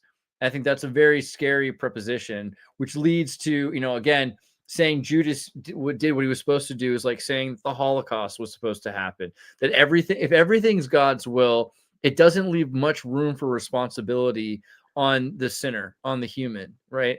So we need to start looking at this more from the perspective of what our choices are, what our will is, and what responsibility we have over how much better or worse we make the world for ourselves and each other. Yeah. And I would say that the water is obviously has the capability. For one, it is our soul. The sun, which soul is, hydrogen. It's the hydrogen mixing with oxygen. Oxygen is very earth kind of thing. It's a cleaver. It's an ox. It's very connected to the feminine, right? That when you mix the two together, it happens to have a capability that it can hold on to memory, but also then release it, right? Kind of like crystals and stuff like that. You you can add memories to it, you can cleanse them and then re-add new memories. This is where our technology for understanding crystals and how they work with you know, computer chips and memory and stuff like that, it's all interrelated. That the water is the oldest earth tech there is on wiping memory off of things. And like what I was saying before, like the bogs and these stagnant places and all that stuff, obviously a flood would go in and grab all those stagnant memories that are sitting in these lower water stagnancy areas and pull them back out. And the hydrologic system itself, if you look at it, it looks like it's a way of taking information of the water that passes through us, that we have, that we end up peeing out, sweating out, all that stuff that would have all of our memories, all of the things that happen to us, our story in it. It gets excreted. We can't hold it once we're dead. We turn into dust, right? So that water carries on and it holds those memories, everything that you've done and all your traumas and all that stuff. And, you know, this is why like a lot of the like ayahuasca and all that, they're trying to get you to purge. They're trying to get you to bring up some of this like stagnant liquid that's in you and expel it and hopefully get it up and out so that it can get through this system. And then the hydrologic system does a cycle that pulls it from, you know, it rains down, goes on to the earth, goes down through rivers and streams. Sometimes it gets caught in ponds and lakes here and there, and it sits for a while. And then it wants to move back to the ocean. And then the ocean gets heated up, it rises back up, comes in a cloud, goes back over. So it's cycling and it's pulling all these memories and learning from it. I feel that the sun can shine through it like a DVD player. It's reading off of it just like you would read off of a memory disk and off of the crystals that are in there or whatever. And then it's pulling that information right back to the sun. And then the sun has you cycling around it and it can go back and then shoot down new things because it needs the sun to make new life. And then it mixes with earth and water, makes new living things. They have new experiences. And so it's learning from itself through this. And so water would obviously be the cleanser that comes in, restores things, especially during floods and stuff like that. And that's why you'd want to baptize someone and why you wash. And pervasive memory, because water memory is real. So the restructuring from water so that everything has the same divine sacred geometric structure. Yes, exactly. So it looks like that's what is going on, I would say, with the whole water thing and that's why Babylon could never be Zion, because of the sacrifices. Zion can't be built on blood atonement. Zion has to be built after the end of blood atonement, when all blood atonement ends. And it's interesting also this idea of the fish, because eating fish it's essentially been baptized by living in the water. So there's a lot of different perspectives on that is above land and that is below the seas, that the firmament, the heavens are filled with seas, the waters of the sky above, you know, the heaven's really a watery space. And also the vapor canopy theory is that this world at one point, that the air and the water were really one sort of thick mist, that there was not a difference between the water and the sky, and everything was a vaporous space, which scientists talk about now, saying that there were giant living creatures on the earth, like whales, like blue whales, that were, you know, bipedal, essentially, that the whales might have even come from this point when it would be easier to live in this environment if they were in the time of the giants, right? So we need to reach a point where blood atonement is finished in order that we can start the process of welcoming and inviting life to reach a ascended plane, which I think is the point of this angels ascending and descending upon this golden ladder. Yeah, exactly. This Zion that they're referring to, and you know, we can kind of, I guess, dive into a little bit of the difference between the Mormon point of view, the Jehovah's Witness point of view, the Rastafarian point of view, and then the more, I would say, elitist point of view that is now being kind of hated on by a lot of people because of what the Israelite Zionists are doing. Yeah, Right. and I would even go further to distinct between Israelite and Israeli, obviously, because and we've said this before, that you can be a supporter of America, and I think you should, if you're a supporter of America, criticize America, right? Like I loved America, I still criticized it during Obama, Biden, and Bush and Trump. You know, like if there's something that you want America to be and it's not being that, you should be able to point it out and say this is a problem with the state. Even if I love the idea of America, I love the idea of freedom or what it means to be an American, you can still recognize MK Ultra school shootings. Like, there's problems in America that we could fix. We should point them out. Israel's no different. Like Israel's a state, and it's going to have people in charge, and those people can make decisions that are wrong. Even if you love Israel and the point of Israel, you should still be able to be critical of, you know, a military dictatorship, a police state, socialized, ubiquitous service where everyone's part of the military. And it does play into the religious ideal, because if you're saying, well, there has to be God's chosen people that will build heaven on earth in order to connect heaven to the sky, and they're going to uplift all of the lesser people, well, then what you've done is you've created a sort of Zionist Nazism. I mean, really, it's not the only way that this could happen, but it's one of the potential things to be careful about, is thinking you're God's chosen master race, and that your job is to install the Noahide ethic, that your ethics are the correct ethics, and that they're really, it's God's law, right? That's something I think that is too easy to achieve, and it's something that's been happening, I think, with America, with Manifest Destiny, and is maybe translated to Israel's goal of saying Israel, the state of Israel, will be the doorway to Zion, will be the place for the sacrifice of the red heifer, which will cause this perfect atonement for any of the sins committed. And then all of a sudden, these will be a sin-free nation of God men that run the world. Obviously, it's not everyone in Israel. They're not all thinking this way. But there are some religious, fanatical Zionists who do have that perspective. It's something that's, you know, clearly the Christian right have latched onto. I mean, I think the George Bush Christian right and the American Christian fascists have a super strong love of the state of Israel for this reason, because it's an occult love for this purpose of reaching, you know, getting Jesus to come back, right? Like, they're going to make heaven on earth because we're going to sacrifice enough people and enough, you know, red heifers.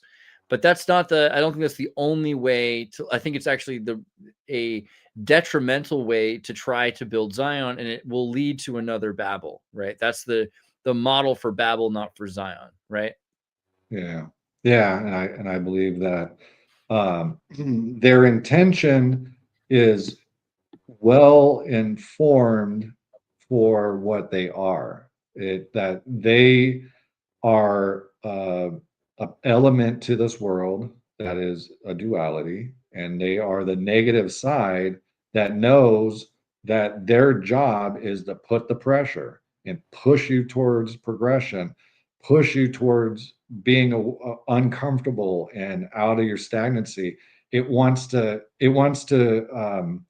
put a flame under us to get us to perk up, to learn lessons and all that stuff. But if we're not going to learn those lessons, if we're not going to listen to the individuals that may know how to navigate some of this modern day stuff that's happening, well, all it's going to do is just going to be more threatening. It's going to be more murderous with what it does. From what it looks like, whatever happened to Charlie Kirk is very strange, and they wanted it just like they did it with JFK. They did it very publicly, but now it's even more public because it can be seen instantly by everybody around the world.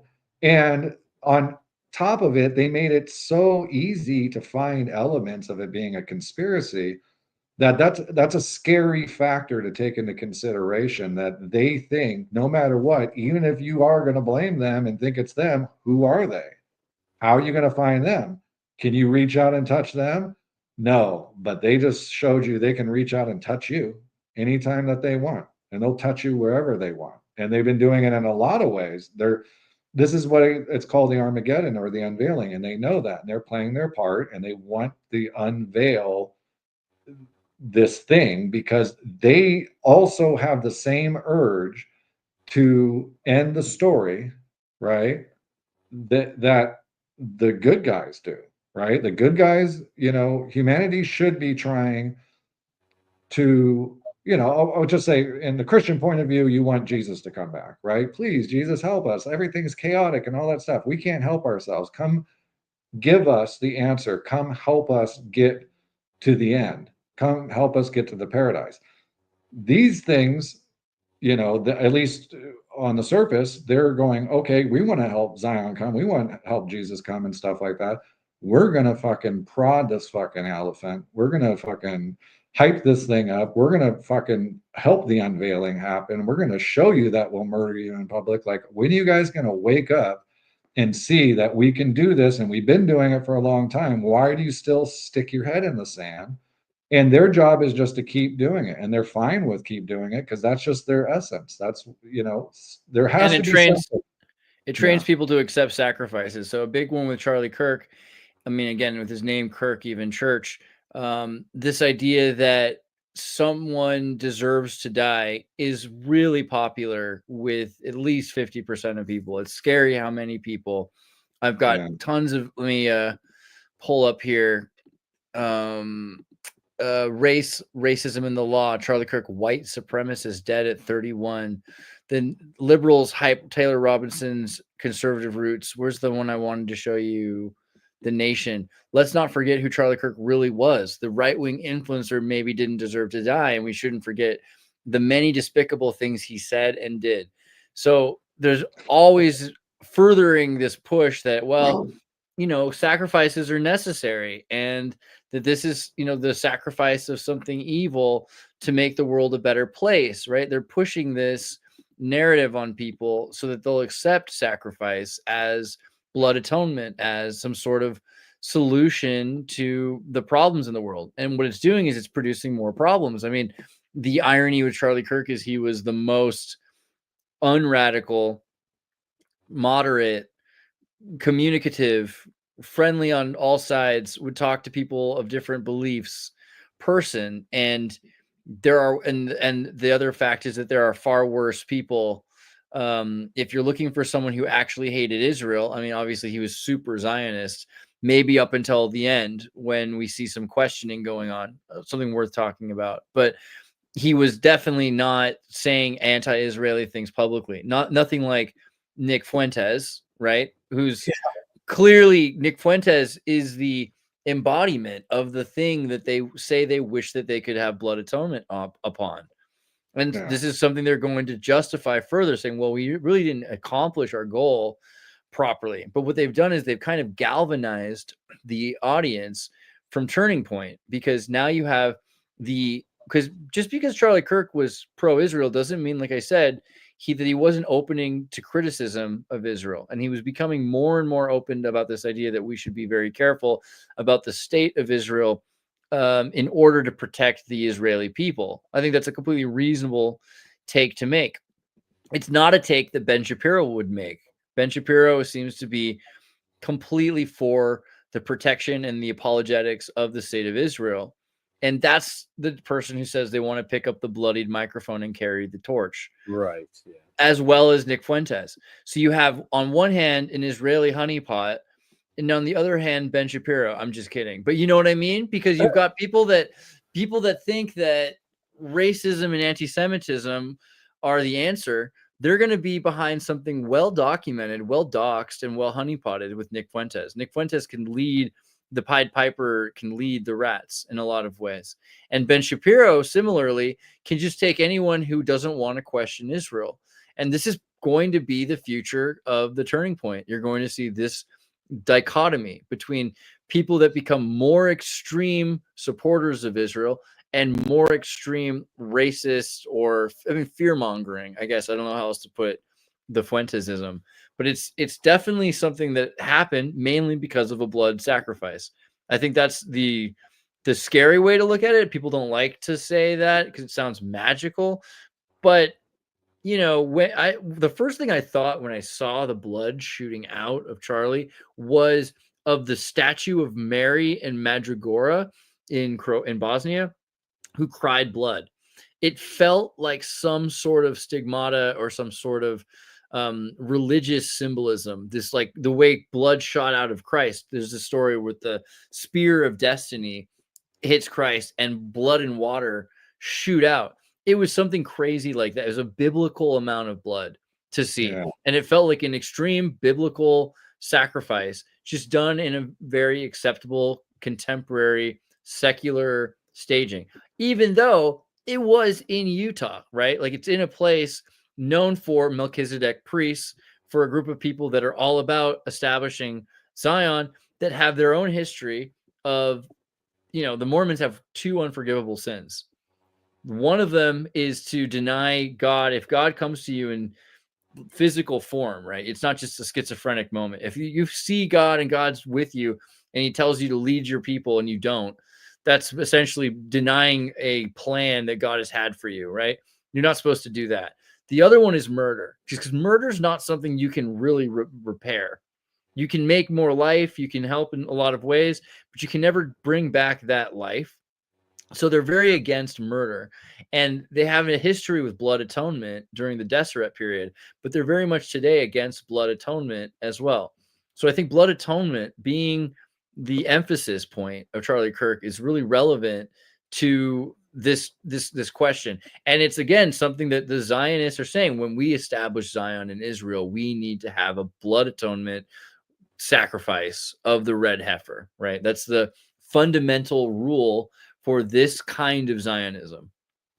Yeah, and I would say that the Jehovah's Witnesses Zionists, they don't want to give blood at all. They believe that blood is holy and sacred, and at no cost would you ever even exchange blood, give your blood, any of that. That's a major component to their belief system. Kind of just to go back a little bit about the Charlie Kirk incident is that it's obvious that they're trying to trigger with the way that they did it, and then that, you know, the propagandizing or the releasing of that he's a hater and, you know, a terrible person, all this stuff. You know, they're obviously doing these huge lies to make it so crazy, the difference in the belief systems on both sides, that they're looking to get everybody fighting, because that's a huge component to the end of the age, and, you know, the Antichrist showing up, and then the Jesus character. So I think it's obvious that's what they want. They're trying to get us to fight, and they need to take out, I would say, a big part of the population of this world before they're going to be able to pull off what they're going to be pulling off and are trying to pull off. So Music by Brian says, listen to this weirdo going on about the red heifer. All of this is made up BS. None of it is real. Religion is made up, so grown-ups won't focus on real problems in the world. Well, I mean, regardless of what is real, you know, I'm just talking about the way the world works from the perspective of the way the world is presented. And we're living in a world of cloned red heifers from Texas being constantly transported to Israel for the purpose of having 9 red heifers sacrificed at the time of Moses at the destruction of the Second Temple, that they want to do the same ritual again. So, I mean, I'm not even talking about this from a religious perspective. I'm talking about this from straightly a political perspective, that this is a ritual that will be performed and it represents bloodletting, and that there will be something to it, at least physically speaking. Maybe you don't believe in the metaphysical mumbo jumbo of the Star Wars Force, and that's fine. It's not really relevant. I'm just saying that the people who run the world seem to sacrifice children and animals and things like that occasionally. It's Smithsonian records will show you this goes back quite a bit. It'd be really interesting if the elite just stopped performing human sacrifices at some point in the last century, and that this was just, you know, the beginning of a new era where they don't take magic seriously. But most of the time it's the billionaires who practice astrology. It's the, you know, these billionaires who are obsessed with this esoteric metaphysics and new age manipulation of reality. And science itself seems to be for the command and manipulation of nature. So quantum physics or any of the efforts being presented for scientific, like we're looking at sci-fi that's about to do exactly the same things that are foretold in prophecies. This is like that scene in the Gargoyles cartoon where they bring them just up above the clouds to put them on top of skyscrapers and they come back to life. The things that used to be dreams are becoming real because we're making the machinery for these things to happen. So it's no longer whether or not you believe in, I mean, clearly I understand and can agree with you that there are things that are human fantasy and perspective on magic, but that's not really it's not really relevant. What we're talking about is the actual people that choose to murder and sacrifice. This is a major thing happening right now. There are major wars happening. There are major blood sacrifices happening constantly, and they're looked at as blood sacrifices. It's not looked at sort of with that apathy that life has no value. They're figuring out how to get as much value out of life, the same as they do with raw ore. Yeah, absolutely. Yeah, it's one big sacrifice across the board, and unfortunately, they're gonna do this red heifer thing and make their little red heifer tea or whatever and pour it on the grounds and pull off something where they're going to get to that temple, but they obviously have to destroy the Muslim temple, as far as I understand, before they can even do that. So that's going to be a huge battle war that they're going to create over that. I mean, you saw how quickly they can destroy a place. It doesn't take that long anymore. Yeah. And honestly, the tabernacle was a tent. So to put up a tent's not going to take much longer than it's going to take for them to destroy a temple, Yeah. They should be putting up a tent, but we know they're not going to, because I don't think they're the same individuals, I would say. That's my take on it. Music by Brian also says, who's sacrificing children? The Trump administration, protecting all the people in the Epstein list, including Trump himself.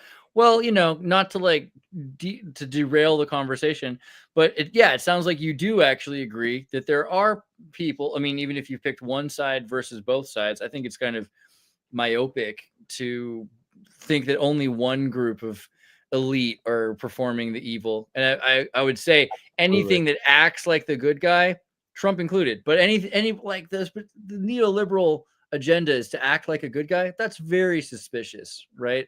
So I think anyone who's acting like they're more righteous than God are already suspects and likely performing all sorts of sacrifices, sacrifices including bad water in Flint, Michigan, or sacrifices like killing a cow. These are not that different when you look at it from the perspective of their people pushing buttons that drop bombs, right? So sure, I think Trump is a great example of someone who's modeled himself after the Antichrist or the Apollo, the king of Apollo, the sun god, the sun messiah that will open up Amarna. Sure, like this is fun. But all you're doing is proving my point that these elite people are really interested in magic. If it's just a metaphor, then that's fascinating because of the amount of effort they're putting into making these things happen. Billionaires love to be the ones to finance a prophecy. Like, wouldn't it be great for my birthday if a prophecy happened? Let's do it on a blood moon with a shooting star during an eclipse, and we'll do some ritual. It'll be fun. I think that's under-explained and undervalued. Yeah. I think the deeper you look, it's obvious that this is one big magic trick, and we're all, either viewers or players in it, one way or another. And it's kind of, we got to pull the curtain away, see the Oz behind it, figure out what gears he's pulling, and get a hold of those gears ourselves and don't allow him to pull it anymore, because whether it's true or not, they got the power somehow. They got themselves to hold on to it. They're pulling things off and doing very weird rituals. So, something's happening, right? The more you understand nature, you can make it rain. You get certain crystals and metals and lasers. Yeah. It's doable. When I was a kid, they just blamed Jews for controlling Hollywood. Now it's the weather and everything else, right? But there's the Royal Magic Society, and I think recently a lot about Surgeon Monast and Project Bluebeam, because we've gone through a period of Russian cosmism, which was this rejection of religion in the early 20th century, all about, well, religion's designed to control you, and magic is part of religion, something designed to control you by the intelligentsia. And we need something that's a bit more free and liberal, and anyone can choose what they want to experience and believe. So the Russians banned religion and allowed for Russian cosmism, but this was a big problem for the Soviet Union because everyone had their own cosmogony and empirical ontology, their own ideas about what things were and how they worked together. And this didn't allow for uniformity, especially made difficult controlling the narratives of everyone's different perspectives. So by the 50s to 60s, you have scientific atheism. And scientific atheism is the religion that we've come to know, trust the science, right? Get this medicine, trust these doctors, trust this intelligentsia. Sound familiar? This is exactly the same way priests work, in the same way magicians work. Trust the science becomes a unifying belief structure. And it's really telling us that we are not alone. We're in a giant void of nothingness that is filled with something, with life, with alien life. Maybe not angels or demons, just alien life, extraterrestrial. And it's so ambiguous because, again, the Greeks used to say daimon for demons, and eudaimon, like utopia, for good spirits, good demons. But good and bad, angels and demons, they're all part of the same, right? If we're not making a judgment call. So if you remove the religious judgment that these things are evil and you should be careful of, then all you're doing is trying to make first contact with an alien. And these extraterrestrials are described as being either, friendly and wonderful and curious, or the dark forest of space that want to destroy us. But it's, it's accepted that at some point we'll make this sort of first contact. And what is that contact through? Usually some sort of a space tower, some sort of a space antenna, some sort of space telescope, some sort of Tower of Babel. So we're really back from Christianity and from 19th century beliefs. We're back to scientific atheism as a Babylonian religion that people accept, and they believe it so much more because you're taught, well, anything you don't get to see, that's a lie, right? So if you haven't seen it, well, it's easy to obscure and hide things from you. So you just think that those things aren't real.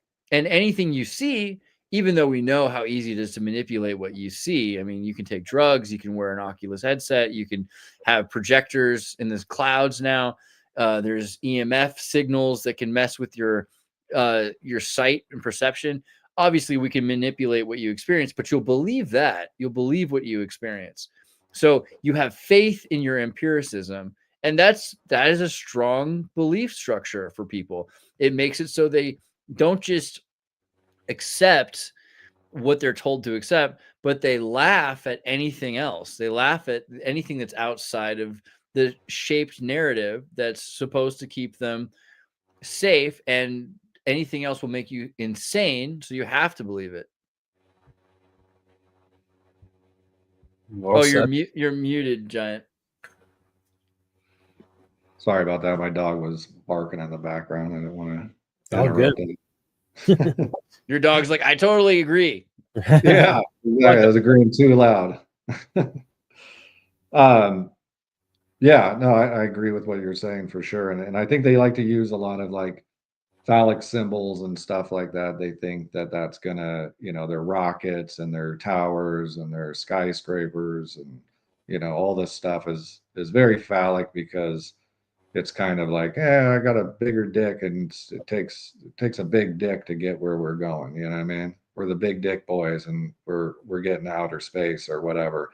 And that's why I don't agree with like Elon and all that. It's like, why should that even be the focus to get out of this place? I think that's another kind of cop out cult that just doesn't want to sit here and fix the problems on Earth. It's just, it's never going to get fixed. We'll go somewhere else and try again, sort of thing. It's like, okay, well, that's a descent further into the samsara as opposed to an ascent out of it. Yeah, exactly. Like I don't think that's where God's at. I think God's where things are made better through hard work, uh, you know, diverse and complex thought and strategy and sacrifice, but it doesn't have to be like a blood sacrifice eventually. You know what I mean? It's going to be a blood sacrifice if you're doing it incorrectly. Once you start doing things correctly and you fix them, and you might have to get through a few blood sacrifices, which I think we've had enough by now, hopefully. Like, how many blood sacrifices we need here, guys? Yeah. We can finally get to a place where you don't need to do it. That is a possibility. Every blood sacrifice requires more blood sacrifices. It really does create a need for them. So we need to get completely out of the cycle. Exactly. Which is what I think Jesus was trying to do. Like, if you look at his teachings, he's forgiving people, saying they're going to be in heaven. He's not sacrificing a goat. Any of those stories. There's none of those stories about him all right, this lady sinned, I'm going to cut a chicken off over her head. It's all baptism. It's all just baptism as a solution. And all of a sudden he's murdered, and that becomes a replacement for the entire tradition. Yeah. And so that's where I would say that the Jehovah's Witnesses, their view of Zion, the Rastafarians' view of Zion is a place, and I would say really any like reasonable, of these groups, their view on Zion is a paradise. And they don't want to get there, at least the majority of the people that are following it, they don't want to get there through destruction and blood sacrifice and all that. They want to get there through working together and making even animals get along with each other and get along with humans and stuff. And we've seen that as a possibility. People obviously taming lions and all that. I know it can still be dangerous, but they have a more beautiful concept of what it is and how we get there. And I think we're dealing with a form of Zionism that is more like the backup plan, the force when people aren't just doing what they should be doing to help it get there. You've got that thing that is like, keep moving along. You know what I mean? If you don't, then I'm going to shoot you in the back of the head. And then the next person that's right there, they're getting it next. Like, you guys aren't moving, like move. And so, I think the God that we're dealing with is not concerned with our individual lives. That's why, and the story of Adam and Eve and everything, it's okay for us to have to deal with death. You know what I mean? So I think we just need to swallow that it's okay with this God letting us die. It just wants out of us to make it make sense. Like, live a life worth living. Do something good while you're here. Further the story and, move this thing down the line, or it's going to force you to move it down the line no matter what. And it'll show up as the opposite side because it's everything. And it'll do that. It'll move you along, and I'm just realistic about that. And I know a lot of people don't like that thought or whatever, but I think that's the thing that makes the most sense is God itself is all things. And that means even the thing that's going to force you, if you just stand still and you try to hold up the line, or you're just not going to do anything, you're not going to be a part of the game in any kind of wholesome way. And it's like, okay, well, then you're turning on fertility. You're turning on the life I gave you. Then the life I gave you isn't going to serve you very well. You know what I mean? And don't be about it for everybody else. Be about it for yourself. See how people like that. You know what I mean? You always are going to get a negative thing. Just like you said, blood sacrifices lead to more blood sacrifices. Being negative leads to more negative. Being unhelpful leads to who wants to help you, So you're always going to get the outcome that you're doing, right? What's the Beatles thing? And there's one of their songs, like, the love you get is the love you give, or whatever, right? So the more loving, the more things that you do that are in the positive, you're working it towards the positive, and you're gonna get that back. And there's always going to be death no matter what. So don't think that that's negative. And yeah, try not to do any of the negative. Don't be a part of these sacrifices, and don't let them happen.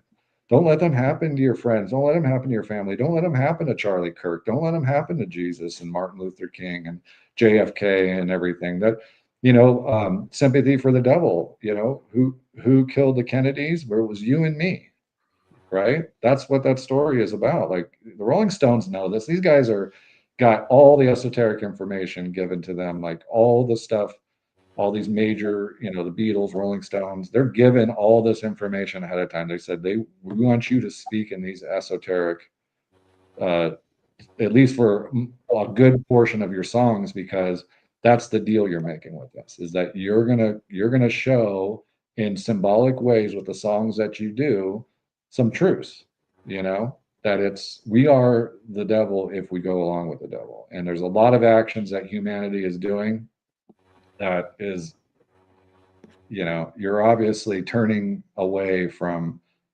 like the girl that got stabbed in the bus and all that stuff. It's like, people just sit there like that. There's a lot of people, granted, that would never let that happen, but it's just becoming more and more nowadays that everybody is just like, well, at least I didn't get stabbed in the throat.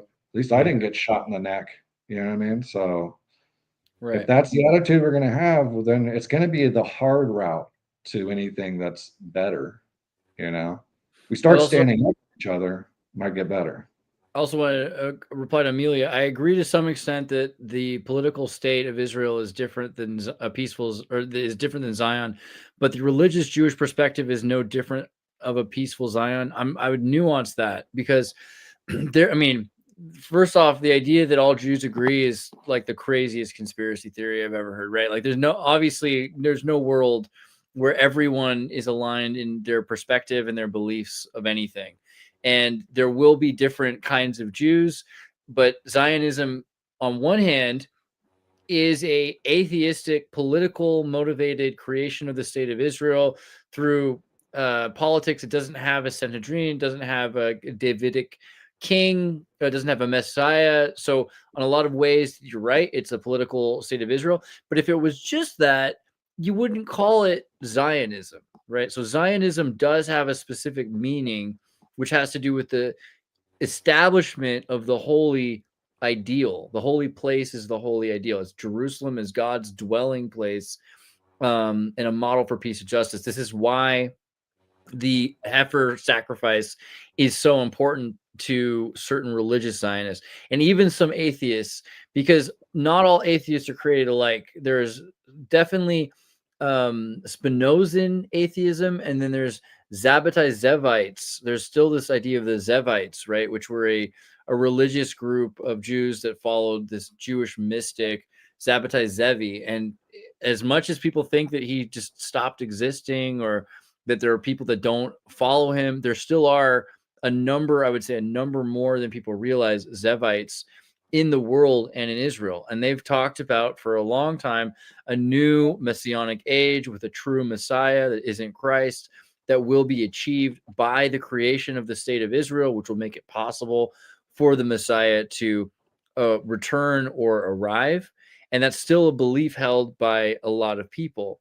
So, it's true that there is an atheistic state of Israel. It's also true that there is a religious dream of a peaceful Israel, a peaceful Zion, but it's not the only belief, right? There's certainly this idea of, this is the kingdom of Israel that will be lifted up and made the kings over the earth and instill the Noahide law, right? And the Noahide, let me just show people in case they aren't familiar with Noahidism, is this the unofficial symbol of Noahidism, the rainbow, right? So Noahidism is the monotheistic Jewish religious movement aimed at non-Jews based upon the 7 laws of Noah, which are less than the 10 commandments. So even if you live, and this is essentially what the Muslims practice, if you weren't Muslim, you still had to live under a Muslim state, you would practice Noahide.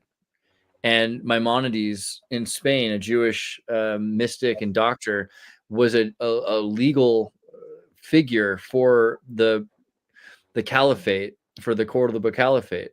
So there's always been this goal of producing a state where people live under the 7 laws of Noah. and pay tithings to the Melchizedek, who become the kings of the earth. Now, is that everyone's goal or belief? Of course not. But it is something I think that's important to consider, because Zionism wouldn't be called Zionism if it weren't for those groups of people. And yeah, there are definitely atheists that have produced a modern state of Israel. But if that were all it was, there wouldn't be the golden calf. There wouldn't be, I mean, the red heifer, excuse me, ritual. And there would probably be a more secular state than there is now. While Israel is secular, more so than Iran, for instance, that doesn't mean that that's the nature of Israel. I don't think so. Yeah, and I would say that, Zionism as a whole, like the people that live in Israel, the Jews and all that stuff, don't necessarily have to know the ins and outs and the Of details. course.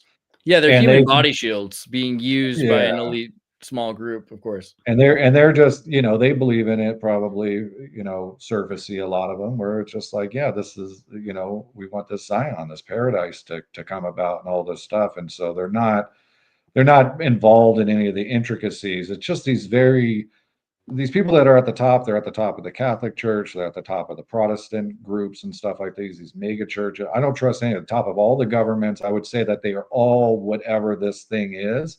And just one of the phrases for it, especially one that's being pointed out right now, is the Zionists, right? And so they're definitely, I would say, all these ideas, all these spiritual systems, all these groups everywhere, Masons, all that stuff, are captured by the same thing that will always capture things and dominate and get to the top, and they'll kill all the people that are good involved in it and stuff like that, or as many as they can to get away with it. They're very intricate. They think out exactly how they're going to do all these little things, and they get themselves in a place, and then they rule from the top down. And so that's really who we're trying to point out. We're not saying that it's everybody believes this and they're all trying to work in tandem. And you know what I mean? Like, the Jewish people are beautiful just like any other people. It's just the very tippy top elite that are capturing these things. And they just have a specific belief to get to this Zion, these top guys, that they need to do this a certain way. They need to push it. They need to make sure that these certain things that are written in the Torah and the Bible and, Christians and Judeo-Christians and Israelites or whatever, they all think that it has to unfold a certain way. And at least that's what's been told. That's what's ended up coming down to us now. We can argue about all the details, whether they fudge this or that, or they want it the outcome to be this way. So now now that they wrote it, now they're gonna make it happen.